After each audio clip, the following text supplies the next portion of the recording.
The African American Legend series highlights the accomplishments of blacks in areas varied as politics, sports, aviation, business, literature, religion, and education.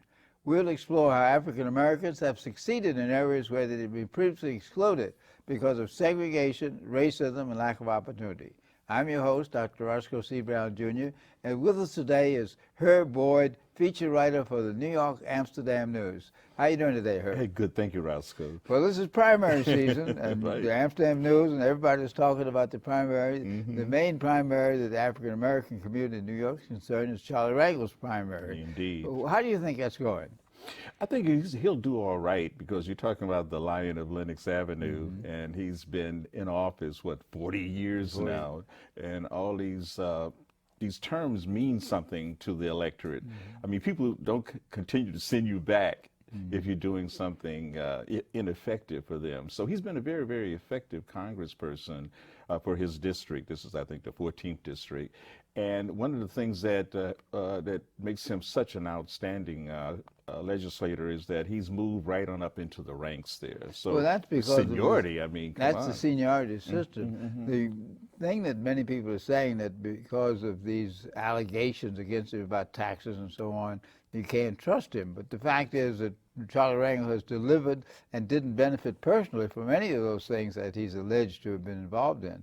So how do you get that message across to people? I think one of the things that you just have to, he's to some extent been tainted by all of this. The only way you can remove this blemish is perhaps to go to trial, and it is a possibility he can be acquitted. People seem to rule that out altogether, but there's a good possibility. I looked at some of the charges against him, and it's fairly flimsy. Some are absolutely incredible that they would bring these charges again in terms of parking violations down in the house in D.C., what have you. But and I looked over the SAV, which is the statement of alleged violations. And the 13 charges, I think there was a few more, but they got them thrown out. But you look at those charges, Roscoe, I don't see they're incredible. I think they're absolutely trivial and flimsy. They may have been trivial, it may have been sloppy bookkeeping, but the question is, how is the community going to relate to this? For example, the New York Times did a poll that said 70% of Manhattanites think that Rangel should quit or resign, even though it had nothing to do with their district. Exactly. How do you interpret something like that? Well, I think one of the things about the New York Times is that they seem to be, on a mission to deal with him. I mean, just the other day, they had another story in there that was just ludicrous in terms of reassuring that this man is just not one to be trusted. The poll you suggest there, I mean, who do you ask? A poll is just a snapshot of a moment in time, and they'll change and fluctuate depending on who's asking the question, how large the pool is, the whole margin of error, and what have you. So I tend to give not too much, credibility to polls at all. Well, in one sense, they didn't really relate to Rangel's accomplishments. Yes. The many, many accomplishments that he's done, such as the empowerment zone, the literally billions of dollars that he's brought to New York City and to New York State, and the things like the earned income tax credit and so on. When you begin to attack a politician personally, sometimes people overlook their accomplishments. And one of the things that I think this primary is going to bring out is Rangel's accomplishments. Now, what about his opponents?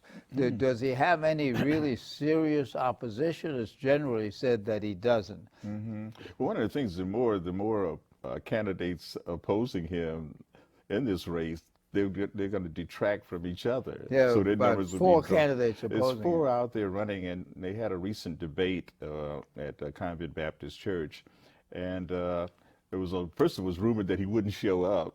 And I said, no, that wouldn't be like him. It's not in his DNA to kind of cower and to step away from a fight. You're talking about someone, as you know so well, had, all the kind of the bronze, a Bronze Star and Purple Heart and what have you from Korea and everything. So he has had bullets flying over his head. This is child's play getting out there. And he loves this kind of verbal contest.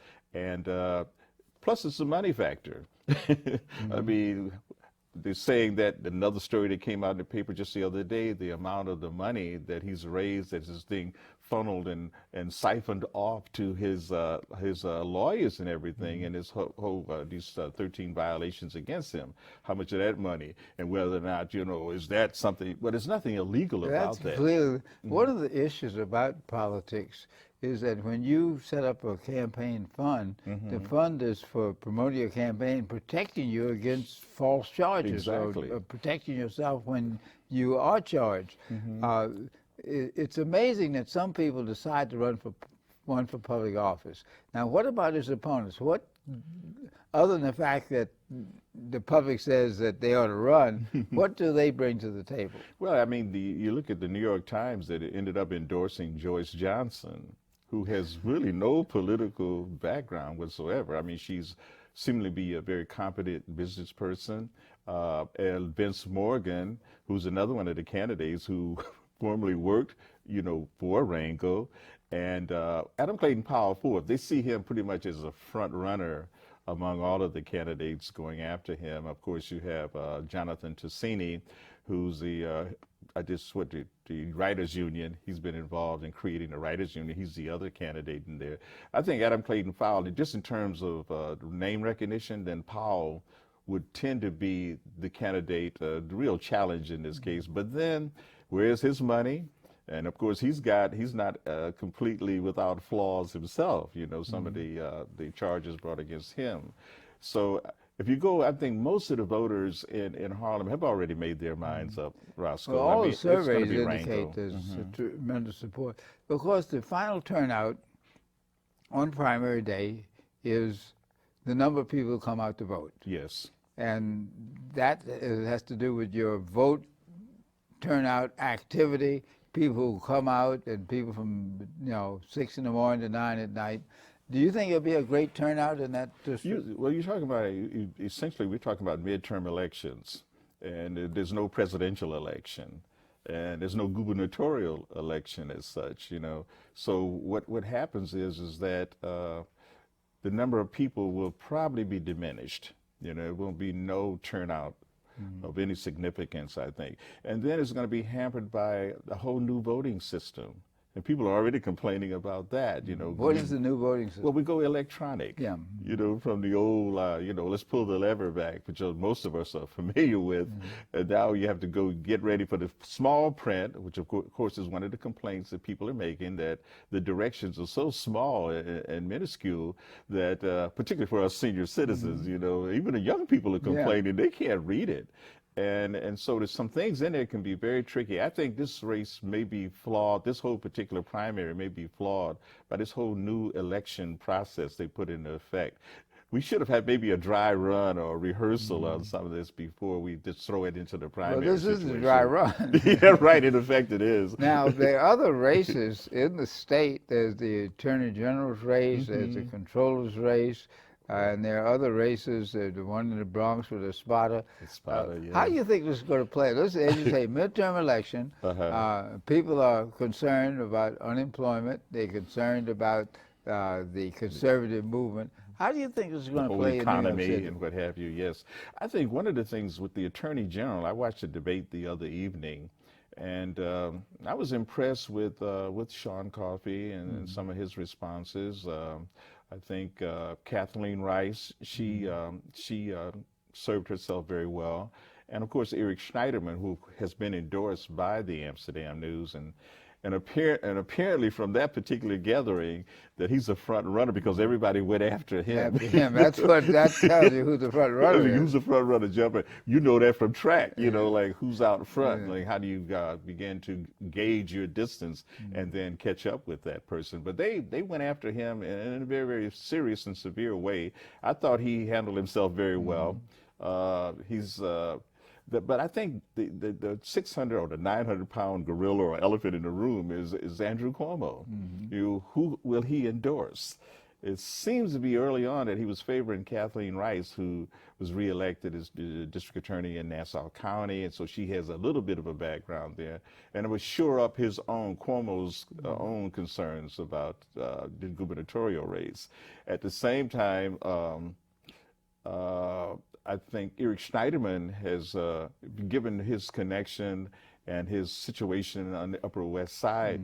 It sure he may have the numbers. He may have the numbers Well, there. it is about And turnout. he's a reform. He seems to be more of an independent than any other candidates in there. Of course, the question is, what can the Attorney General really do? All of them talk about going after corruption and graft, Right. but they have to use a statute that already exists. Exactly. And have to prove it. Yes. And for example, the Joe Bruno case, they proved it, but now they're appealing it because supposedly the prosecutors did something that they shouldn't have done. Yes. It's very difficult to send somebody to jail for Yeah, ethics and violations. they're talking about a whole process. How does a process operate in terms of the case being brought to, I think Richard Brodsky, who's one of the candidates, to stress that particular case in terms of how a case is brought. Well, it has to be, first of all, presented to the Attorney General, and then they take and they act on it in that sense.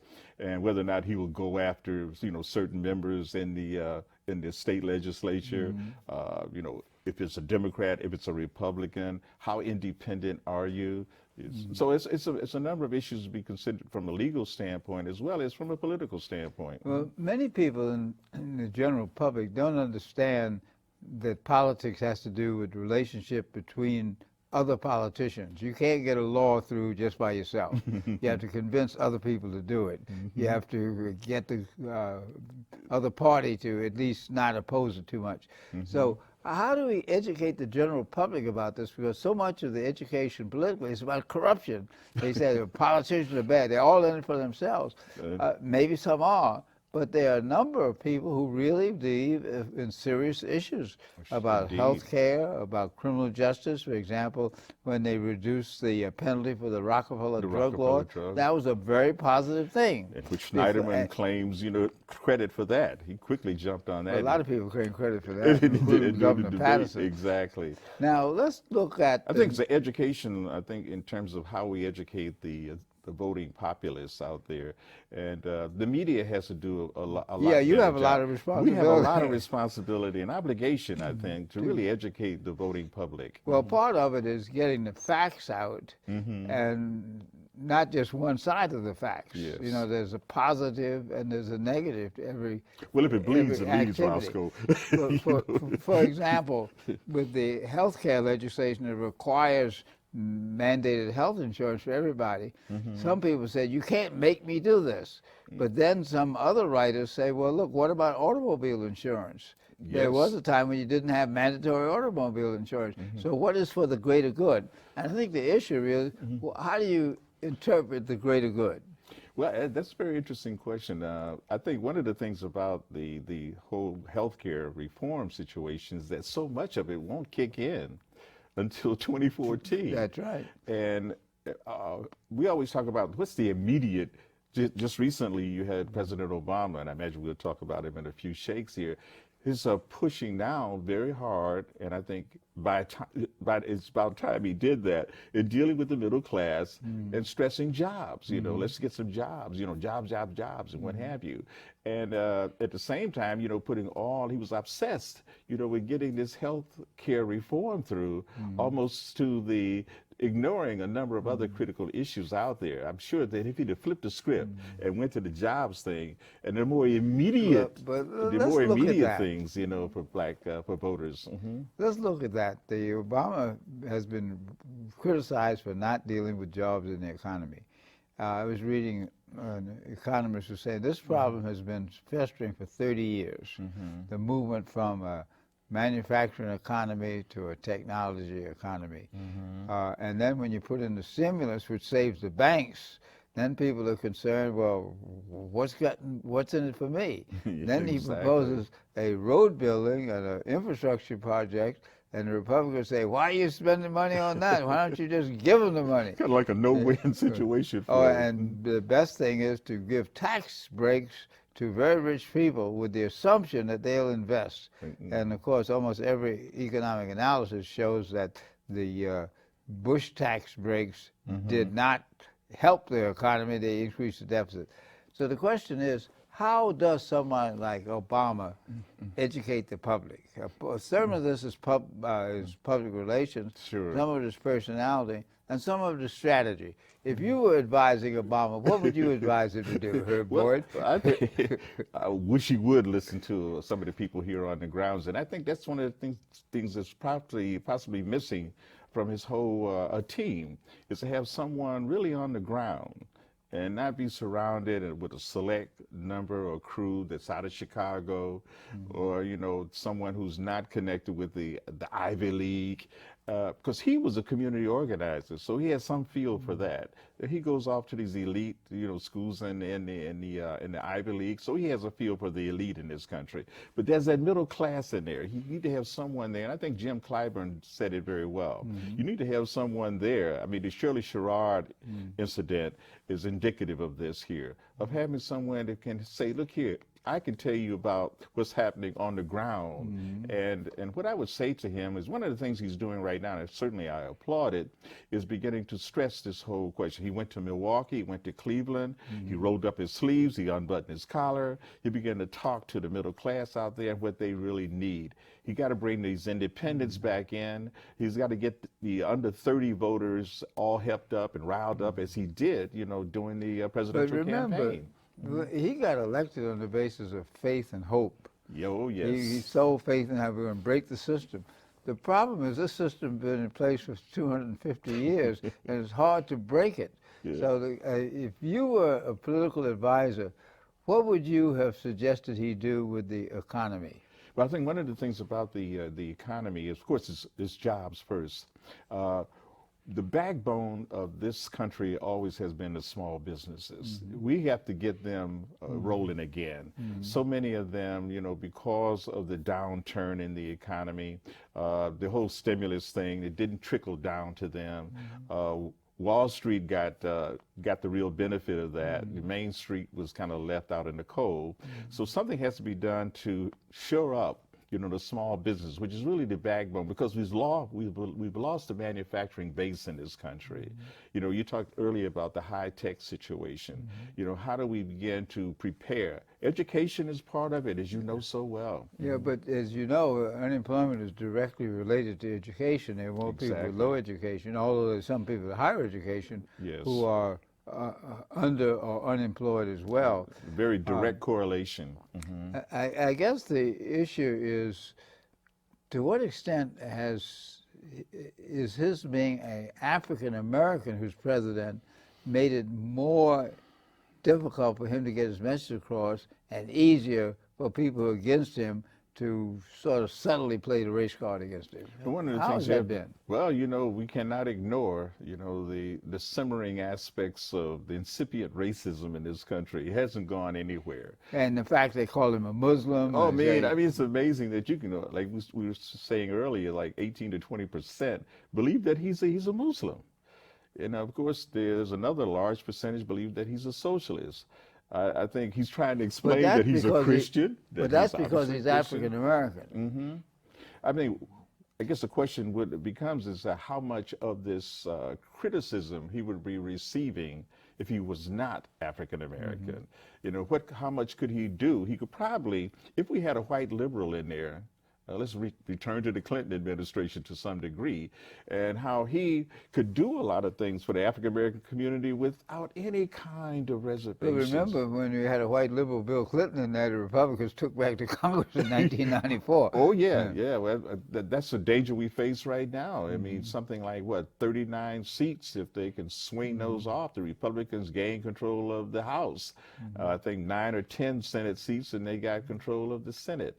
And of course, all of that, he has stressed, President Obama has pushed hard for bipartisanship, I think to the point of absurdity, but, because it become the party of no. No, no, no. And I think he dwelled on that the other day in his speech and jumped on Boehner, the Ohio, who's striving to be the new Speaker of the House and everything, should everything flip. 1980, 1994, we had a change of course, and usually the party that's in power, the certain number of seats they lose anyway. But you don't want the numbers to be too high. When remember Ronald Reagan, the Reagan administration, the numbers get too high, and then it's a whole shift. The political climate changes considerably. But I don't think that the Obama situation, and I think Michelle is going to be running out there now, doing a lot more on the hustings and less with him going out, but some of them even backing off, don't even want Obama to come into their district because they figure that, well, no, you know, what you've done here in terms of health care reform, and a large percentage of people here totally oppose the whole war in Afghanistan, what's going on there. And it's amazing that you have this troop withdrawal from Iraq, and the insurgents now seem to be stepping up their thing. These are two unwinnable situations in the Middle East, and heaven only knows how do you get out of that. Well, when they do the polls, they do point out that the economy is number one. Yes. And healthcare is number two, and the war goes down to number 3 or 4. So in some ways, among the liberals, some people feel that Obama made a mistake by embracing the war. I think so. The question is, did he have an alternative, given that it was put on his platter before he got there? Sure. You always want, you're going in there, you have a process, a plan, a program, and laid out, and then you run into the Pentagon. And then you run into the Council of Foreign Relations. Then you run into the Joint Chiefs of Staff. Then you've got they all have vested Trilateral Commission. And all these different agencies in there, they have different kind of agendas. And if they're going to promote that war will be promoted at the expense of getting rid of the president. He realizes the pressure on him. Going back to Congressman Rangle, he said if we had a draft, we'd be much less, I think so. Much more reluctant to go into war.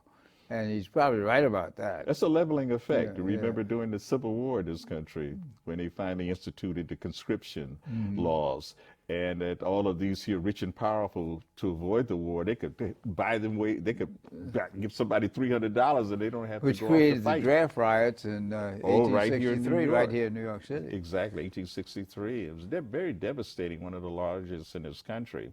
So I think the draft is a leveling effect, and maybe get them to think about it in terms of their own kith and kin being endangered, you know, in a particular war. Right now, it's a volunteer war. Yeah. It's a volunteer war, and it's always, you know, concerns lower, about that. Lower income people who use that as a job, and they went in with that purpose. I have a cousin who went in with that same concern, you know, it's an opportunity, it's an equal opportunity employer. Yeah, it is, but the problem get an education, and you know, because I benefited from it. I got the GI Bill. All the GI Bill. Sure. Now, going back to the New York State primary, other than the Rangle race, what other races do you think are crucial? I'm curious about how the state Senate race with Bill Perkins and Basil Smikle, that's one that's up for grabs. There's another dead heat out in Queens, where Pedro Espada Jr. is going against Gustavo Rivera. That's in the Bronx. This is in the Bronx. I'm sorry, in the Bronx. And I think Rivera, because the Daniel Paternak, who was one of the other candidates, dropped out of the race and has thrown his support to Rivera. So that gives him at least a equivalency there with Espada. It's hard to get an incumbent out of there, you know that. And particularly, because 95% of the people who are incumbents usually go back, they win the election. Well, they have the staff and they have the name recognition, but it comes down to turnout. Now, what would you say to voters, why they should come and vote in the primary? I think one of the things is it's a part of your duty as a citizen is to participate in this here electoral process. Well, that's an esoteric point of view. Now, give me more specific why you should come out and vote in the primary. Well, I think they have a vested interest because this politician is representing you, and you need to keep his or her feet to the fire. There's no way that you can do that other than participating in that process. Which means the electorate needs to know the issues. They have to know the issues. Which then brings us back to the media. Does the media help the electorate to know the issues? I think some parts of the media does a very good job on doing that. I think radio for us, particularly black radio, has been very, very good about that. we don't have much to say in terms of television on that. The internet has really come on as a very powerful force there. But in terms of the printed media, I think the Amsterdam News, we stress that. We have, for the last 4 or 5 issues of paper, we've dwelled on that to kind of educate them. Here are the candidates. Here's what they're saying. We try to provide stories here and there on particular issues that related to the political process. So I think we're doing our job to bring more and more readers into this process. Now, one of the best things that the press can do is to point up the political positions of different candidates. Exactly. He believes this, he believes that, Exactly. on each particular kind of line them right on up. and line them right on up. Right. But that assumes a certain amount of sophistication on the part of the voter, because that voter has to know something about the background of the issues. Yes. Because particularly in times of unemployment and economic stress, people want instant solutions. I know. And the fact is, there is no instant solution. No, not at all. That's one of the things I think Obama was stressing the other day in his give me $50 billion right away, this immediate infusion of cash. But then the Republicans say you won't be spending it for 10 years. Exactly. But it's an 8-year process. But the thing about it is it still has to go through Congress. Yeah, it still has to go through Congress. Just can't say, boom, this is an executive order, boom, boom, boom. It has to go through, get the approval of Congress, and that's where the rubber meets the road, and a very difficult thing.